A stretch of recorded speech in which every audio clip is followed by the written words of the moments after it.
Welcome back to the Senior Techie Podcast. And before we dive in, a quick note. This podcast is brought to you by The Senior Techie, a source of information for seniors and others about technology. So today, we're going to dive deep into the tech that is, well, it's completely changing how we live at home.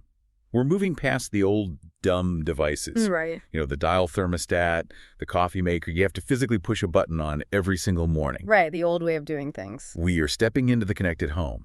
But, and this is key, we're looking at this specifically for people who value safety, independence, and, just peace of mind as they get older. That's the critical distinction. The mission for this deep dive is really to demystify the Internet of Things, or IoT.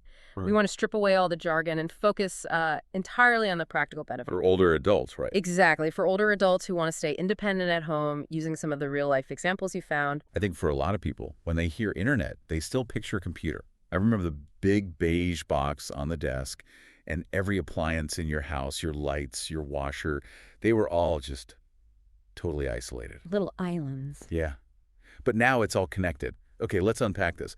How did we actually get from that world to a world where, your thermostat can talk to your phone? It was a really subtle shift, actually, and it took decades. For the longest time, the Internet was just for connecting computers to other computers. Sure. Then smartphones came along, and suddenly the Internet was connecting people to the Internet everywhere they went. But the real leap was realizing that the objects themselves, the things, could be part of that network. It sounds like something that must have been born in some high-tech lab. You'd think so. But the actual origin story you uncovered is much more grounded, and frankly, it's pretty funny. It's incredibly pragmatic. The true origin story of IoT, it happened back in 1990 at Carnegie Mellon University. Oh. There was a researcher there, and he was getting tired of walking all the way down the hall to the Coke machine, only to find out it was empty. Oh, I can relate to that. So what did he do? He connected the vending machine to the Internet. He could check from his desk if it had Coke before he made the trip. That's amazing, a connected Coke machine. That was the very first IoT device. The very first. And it wasn't about some grand vision. It was about getting a soda. A simple convenience, but a really profound shift in thinking. It proved non-computer things could be network aware, but the actual name, Internet of Things, didn't show up until almost 10 years later. Right, that was 1999, Kevin Ashton at Procter & Gamble. He was trying to get his bosses to put these tiny radio chips in products to track inventory. And the name just stuck. It was perfect. But here's the thing that's so interesting. For almost 20 years after that Coke machine, the idea was mostly just theoretical. Mm-hmm. Why? If it was such a great idea, why wasn't my house smart in 2005? There were three huge barriers. First, connecting anything to the Internet was just clunky and expensive. Okay. Second, the sensors you needed to measure temperature or motion, they were big and complex. But the real killer, especially for home devices, was the battery life. That makes total sense. Yeah. You can't have a smart smoke detector that needs new batteries every single week. Exactly. The whole thing just falls apart if it's a pain to maintain. So what changed? Well, around 2010, the market hit what the sources call a perfect storm. 4 massive tech shifts all came together at once. A perfect storm. Okay, let's break that down. What was the first piece? The first, and you could argue the most important, was the smartphone revolution. Suddenly, almost everyone had this powerful little computer in their pocket that could act as a remote control for everything. The central hub. The central hub, exactly, solved the control problem right there. And the second piece? Standard home Wi-Fi. It just became ubiquitous, it was reliable, it was strong enough to handle dozens of devices talking at once. No more hardwiring everything. And the last two solved those other problems you mentioned, the size and the power issue. Yeah. Precisely. Third, the sensors themselves. The tiny bits that measure light or motion or water, they got incredibly small and cheap. And fourth, battery tech got so much better. So a device could last for months or even years. Years on a single charge. Right. When those 4 things clicked into place, IoT went from an idea into, well, our living rooms. So if we strip away all the hype, the simple definition is just everyday objects with sensors and software that connect to the Internet to do something useful. It's that last part that's key, doing something useful. It's the difference between an object and an object with awareness. Like the old dial thermostat versus a smart one. Right. The old one just knows the temperature right there. The smart one knows the weather forecast, it learns your schedule, it adjusts itself, it's informed. You know, the sources had this really powerful analogy for that shift. Hmm. Instead of just thinking of it as a better appliance. What was it? The analogy is that before, all your devices were isolated. Now they can sense things, share info, and work together. It's like giving your stuff a nervous system. A nervous system. I love that. And that nervous system idea brings us right to why this matters so much for older adults. This isn't just about toys anymore. Not at all. It solves what the sources call the gap between where you are and what you need to know. Say more about that. Well, as you get older, you can't be everywhere at once. Your energy, your mobility might be limited. IoT acts as your digital stand-in. It gives you the information you need or takes an action for you when you can't physically do it. And we're talking about really high-stakes scenarios here. This isn't hypothetical. No. What if a pipe bursts in the basement while you're away for the weekend? What if a loved one falls and they can't reach their phone? Right. Before, you wouldn't know about those problems until they became a disaster. The core value here is that IoT acts as your eyes and ears. It catches the small things before they become big things. Which provides What?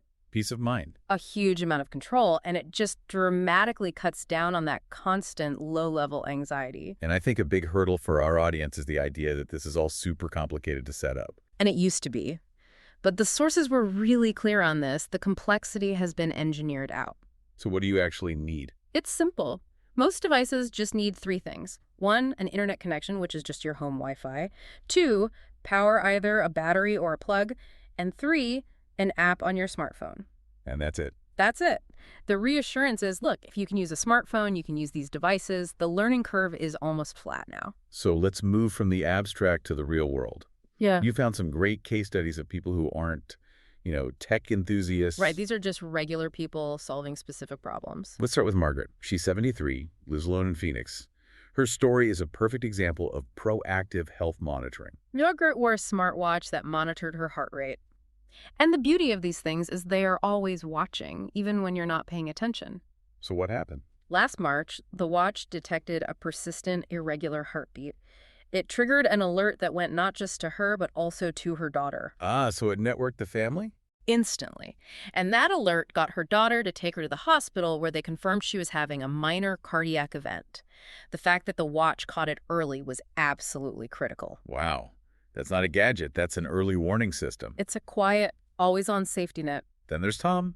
He's 68, and his concern wasn't his health, but his house, because he travels a lot to see his grandkids. Tom was smart. He identified a weak spot, his laundry room, and put a smart water sensor under his washing machine. It's a tiny little device. So what was the outcome? Well, while he was away in Florida, the sensor detected the first few drips from a small leak. Oh, no. He got an immediate alert on his phone hundreds of miles away. He called a neighbor who went over and shut off the main water valve. So he stopped a flood before it even started. The source material said it probably saved him thousands in damage. What's so crucial about these stories is that neither Margaret nor Tom were trying to build some futuristic home. They just identified a gap, a moment where they couldn't be aware, and they filled it with a simple device. And here's where it gets really interesting. Mm-hmm. Because the technology lets us move beyond just reacting to emergencies and into systems that actively make daily life easier and safer. Okay, so let's get into that. Let's talk about the specific tools that help maintain that independence. Starting with health and safety, what are the must-haves?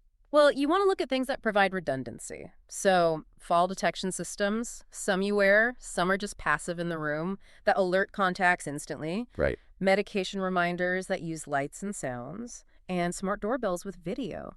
Being able to see and talk to someone at your door without having to rush to it, that's huge. It eliminates a big risk right there. Yeah. Okay, what about features that support just daily control and independence? This is where voice assistants like Amazon Alexa or Google Home really shine. Being able to control lights, the thermostat, even call family just by speaking a command, that's a game changer for anyone with limited mobility. You mentioned lights. Automated lighting is a major fall prevention tool. It is a non-negotiable safety feature. Fumbling for a light switch in the dark is a hazard. With these, the light is on before you even take a step.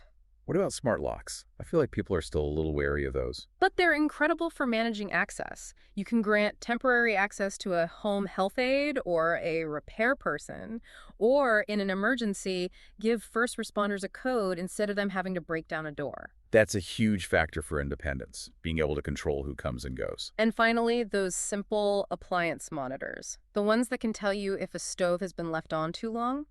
All of this tech is now reliable, it's affordable, and it's designed to create this quiet safety net. It removes the risk without removing the freedom. That's the perfect way to put it. So it's not about expensive toys. It's about strategically using tech to fill those gaps. So what does this all mean? The main takeaway here is that IoT isn't some futuristic concept anymore. It's here, it's mature, and it's about making life fundamentally easier and safer for everyone. And as you start thinking about how this could help you or a loved one, here's a final thought to consider. The sources point to all these different applications, but you have to prioritize. So for your personal situation, where should you start? Right. Do you prioritize the big safety items first, that water leak sensor, the fall detection system? Or do you prioritize things that make daily life easier, like voice-activated controls? That choice catastrophic safety versus daily ease, that's the first step to building a truly smart, safe home. Something to mull over. This podcast was brought to you by The Senior Techie. If you'd like to keep up with their newsletters and podcasts, you can subscribe for free by going to theseniortechie.com. We'll see you next time.